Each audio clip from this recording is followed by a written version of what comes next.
So if people could mute their line, that would be great.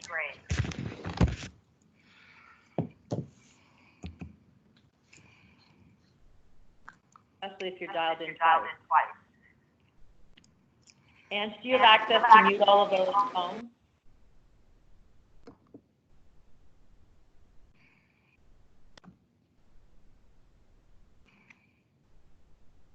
I'm going to try to go ahead and get started right away because there's a lot of material to cover today.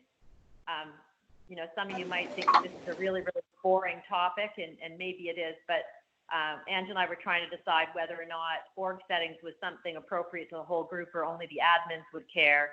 And what we realized was that probably if everyone understood more about org settings, it would make it easier for all of the admins. So it's a lot of slides today. I'll try to go through them quickly and try to leave time for questions at the end. Whoops. So that's the wrong slide deck.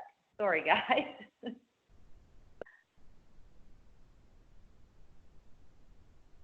That was just a reminder.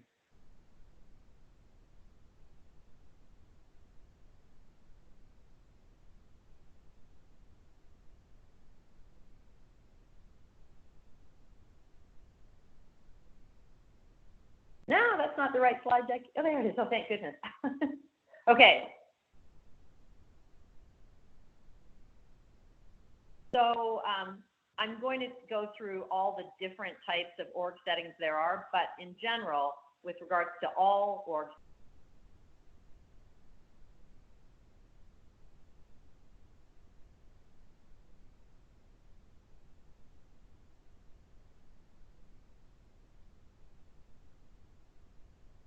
Okay, so Ange, don't mute me again. So only admins can see the org settings in the blue bar at the top of TransIT. And that means they're the only ones who have access to update them and to make any changes there. But if you're anybody else, if you're a regular TransIT user and there's something you can't find, whether it's a position or an insurance you're looking for or whatever you're looking for, if you can't find it, then it might be that your org settings are incomplete and you should contact your admin. And then as well, a general thing about org settings is for the admins, when you're going, a lot of the calls we get around org settings are because people forget to click the view all. So if they're going in to make changes, you can only change the things that are turned on currently. And if you're wanting to add a new vendor or a new anything else, you first have to click that view all setting at the top. And then once you've clicked view all, if you use Control F, it makes it much easier to search within the org settings. So there are different kinds of org settings. Some of them impact the content, and some of them do nothing but assist with test reporting, and some of them do nothing except help identify how broadly your test scripts cover your vendors and services and things like that. So the first thing that we're going to talk about is the ones that impact content. And so the ones that impact content are facilities, and vendors, workflows, and scenarios are all tied to a facility. Most of our clients are only using a single facility. If you are using more than one facility, then you have to manually tie each of the facilities to the vendors, workflows, and scenarios. Vendors are tied to facilities and tasks and workflows. Services and subservices are tied to tasks, or if you leave the service or subservice blank in a task, it means that you want it to cover multiple services. Roles are tied to individual task steps, and roles live under a service. Positions are built out against roles and are only tied to workflows and scenarios. We get a lot of questions about people who are trying to build a task and trying to add a position to a task that positions aren't available at that level. They're not available until you either create a workflow or a scenario. And then interface transactions, task steps have interface transactions to them, attached to them, and interfaces themselves can be tied to either workflows or to scenarios. When you've created a interface transaction as an outcome of a task, it then gets associated to the specific interface at the scenario or workflow level. Okay, so things to note specifically about facilities. Generally, we recommend that you only use one facility. And the reason that we do that is because adding a second facility really multiplies the amount of work effort, to maintain your org setting. The time that we do recommend that you have more than one facility is if some of your facilities are using different HISs or different CISs. So if some of your facilities are on Cerner and some of your facilities are on Epic, we wouldn't recommend that you have a facility for each of your facilities. We would recommend that you create one to represent your Cerner site and one to represent your Epic site. And if you have any more questions about that at the end, we're happy to answer those questions too. If you want to add a facility, it's not something that even the admins have access to do. You have to contact Make to do that for you. And there's licensing considerations with that. The one great thing about having multiple facilities is that the reason they were set up in the first place is for sites where they don't want each site to see what the other site is doing on the testing dashboard. So the test dashboard has the ability to filter out by facility so that you only concentrate on the scripts that are yours. Things to note about vendors. If you don't have a vendor turned on, you won't be able to get at the global content that we've created for that vendor. So we create new content all the time, and so we recommend that periodically the admins go in and look and see what new vendors are out there and whether or not they're vendors that you're creating test scripts for or not, and might want to pull in that content. If you're trying to create content for a vendor and that vendor doesn't exist in our database, that could be one of two things. It could actually mean that you're an end user trying to create content and you can't get a hold of your admin, so they couldn't turn it on, or the admin looked in the view all and it's a vendor we don't have set up yet. It doesn't ever have to stop you in transit, because there is a custom vendor that routinely we turn on for all the clients when we build your org. And so you can build your content out against that custom vendor and then just copy it over to the real vendor once that vendor gets added. Of note, if you contact us by either email or phone and ask us to set up a vendor, that usually is done for you in a day or less. What we do ask is, when you want us to set up a vendor, is that you give us the exact name of the current vendor, what the product is called, and other products you're using. It's very challenging because I think everyone realizes there's a lot of buying and selling of software applications going on in the healthcare industry. So you might call us and say that you've got a McKesson ABC, and we know that, wow, actually McKesson sold that to somebody else. So it might be that what you're looking for is under another vendor, or it could be that you ask us to set something up and we set it up differently than you've requested because of the fact that we set it up by who currently owns that application.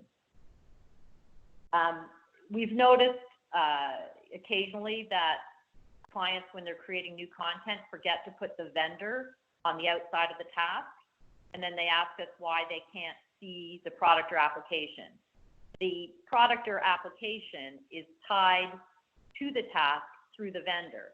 So to be able to select that product or application, you have to have the vendor. When Ange teaches it, she talks about the outside and the inside of the task. You need to have the vendor associated with the outside of the task. Things to note about services is, first of all, a service is also synonymous with the word department within a hospital. We had to pick a name for it, and we chose the name service. So if that makes it hard for you to understand what those things are, they're really departments. The roles that we build out. So, for example, the role of ED nurse would be under our service of emergency. If you're looking for a role and you can't find that role, then perhaps the admin needs to turn on the service first, and then they'll see that role.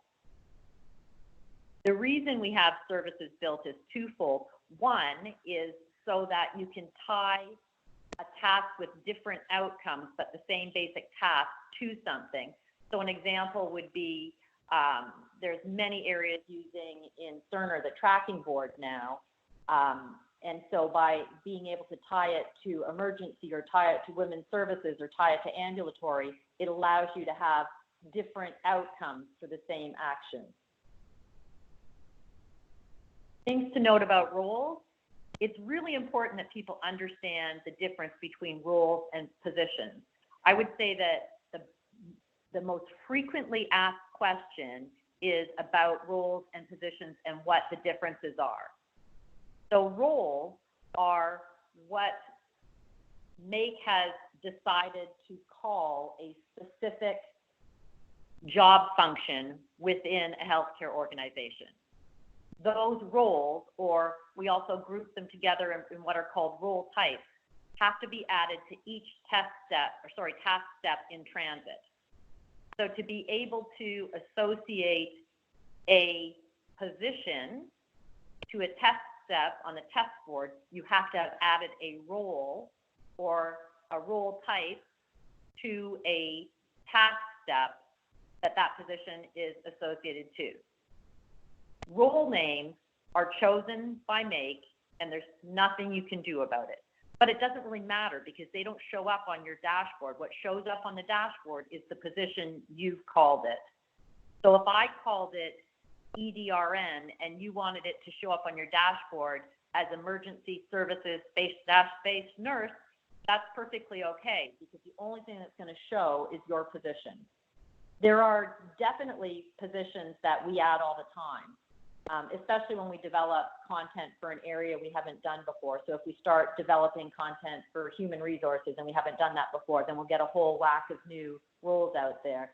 But again, there are a lot of roles out there. If you're looking for one, speak to your admin. They can go and look and see if it exists as a role. Then they can add that role and then a position underneath it. And if it truly isn't there, again, our turnaround time is usually less than a day to get those set up. So I already talked a little bit about the positions in my role slide. So the thing to note about positions that I haven't said so far is it's a real time saver if you go through your workflows and you add positions to those workflows.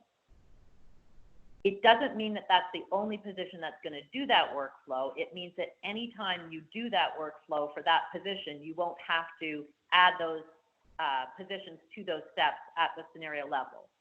So as an example for that, if we have a workflow that's called order set, comma, enter bracket, MD, comma, something or other, and most of your order sets are put in by your hospitalist, it would make sense to go in and add the hospitalist position. Because then if you were using that workflow, it would automatically have that position on every one of the steps.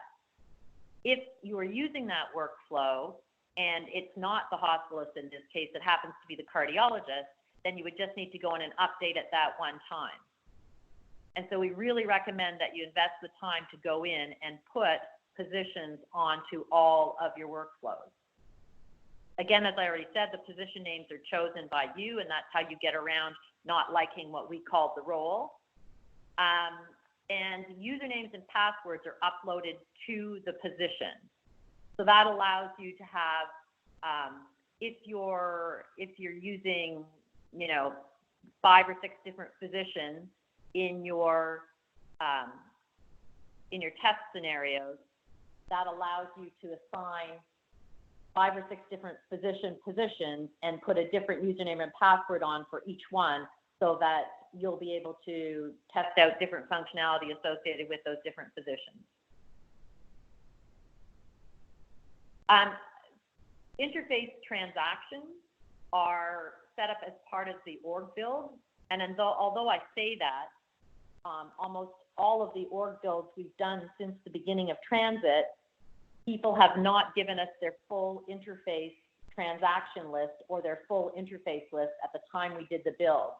So for almost everybody on this call, you probably need your admins to go back and address both your interface transactions to turn on the ones that you use, and then associate those interface transactions to the actual interfaces. Of note, you can have more than one interface transaction type associated to a task step. So if for some vendors they accept an A28 and other vendors only accept an A8 in that same scenario, you have the ability to tie both of those to the same step. With regards to interfaces, the interface transaction types get tied to the interface in part of the org build. And as I said, most of you don't have a complete build in that area. If the interfaces aren't tied to the transaction type, they won't show up in your workflows or scenarios for selection. The reason, of course, to have them there is then if all your interface transactions are listed as interface outcomes in your steps, then they'll go to the interface dashboard, and the interface dashboard makes it easier for the person managing your interface engine to go and confirm that they got all the transaction types they were expecting.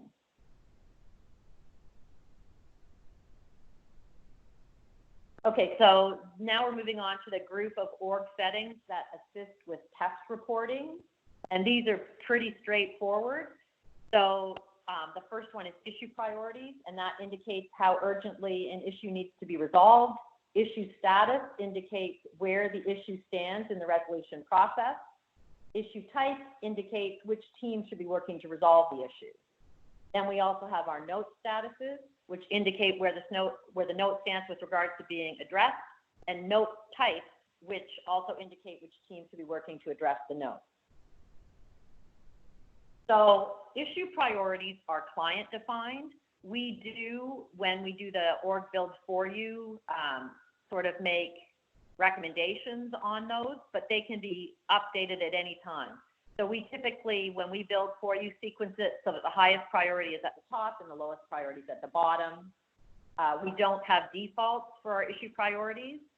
And often if you're doing a major implementation and you're working with a specific vendor, we suggest that you change your issue priorities to match that vendor's, or that you add those issue priorities into your issue priority list so that you have a one-for-one match.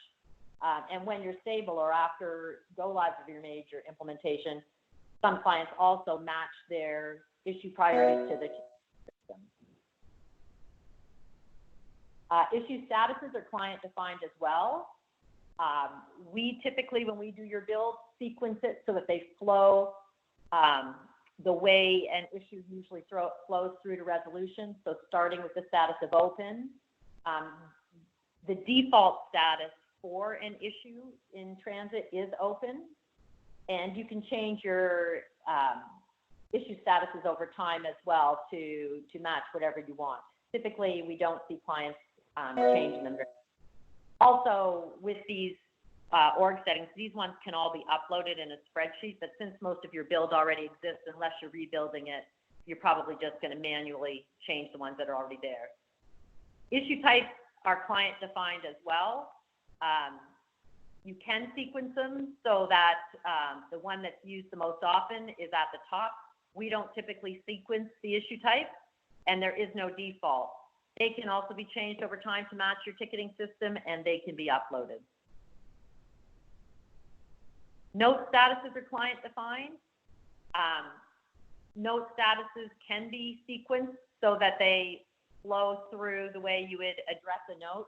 Typically, the note type is going to default to new. We typically only recommend that you have 3 note statuses, one of new, one of reviewed, and one of addressed. The point of a note is that it either becomes an issue and then you deal with it on the issue side of the report in transit, or it's something you want to keep for later if it's a training issue or something logistical that needs to be addressed. And so typically the statuses of new, reviewed, and addressed are all you're going to need. Note types are client defined and there's no default.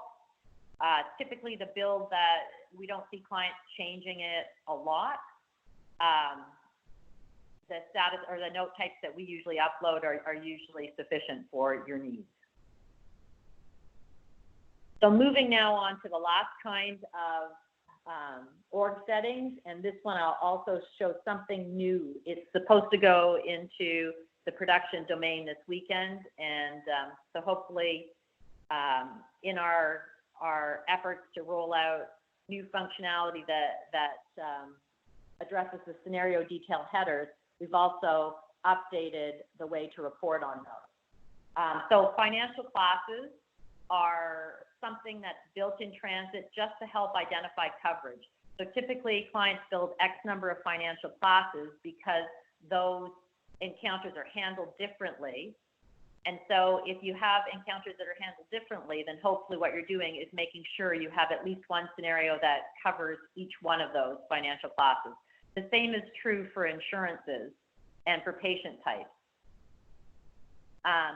So all of those, by adding them into the database at the build of the org setting level and then tying them to a scenario header in a scenario, is what transit uses to confirm your coverage. It's the same with the services and the transitions. Services and subservices both are also tied the same way. Okay, so you should set up all of your financial classes and you should test all of your financial classes. And to make sure that you know whether you've tested them or not, what we recommend doing is adding it into the scenario header for each of your patient care scenarios, which financial class that scenario is for. With regards to insurances, we do not recommend that you set up all of your insurances. What we recommend you do there is set up one or two insurances that match each of the financial classes. But if you're setting up your insurances for a specific reason, like you may have a specific contract with a payer that has something funky that goes on with regards to some specific test, so you want to make sure that that payer gets set up, and then you make sure that that gets tested. So again, the way to make sure that it's tested is just by adding it into the scenario header for the scenario where you're testing it. Patient types are the same. All should be set up and all should be tested. I know some of our clients are still on older registration systems that set up separate patient types for every single facility. So if you had 10 facilities and you wanted to set up inpatient, that became 10 different patient types instead of one. So we do suggest you set those all up in transit and that you test all of them. Or if there's really no difference in processing, that you just set up a representative one. So you pick one facility and you do the testing for that one facility. So services also have subservices attached to them.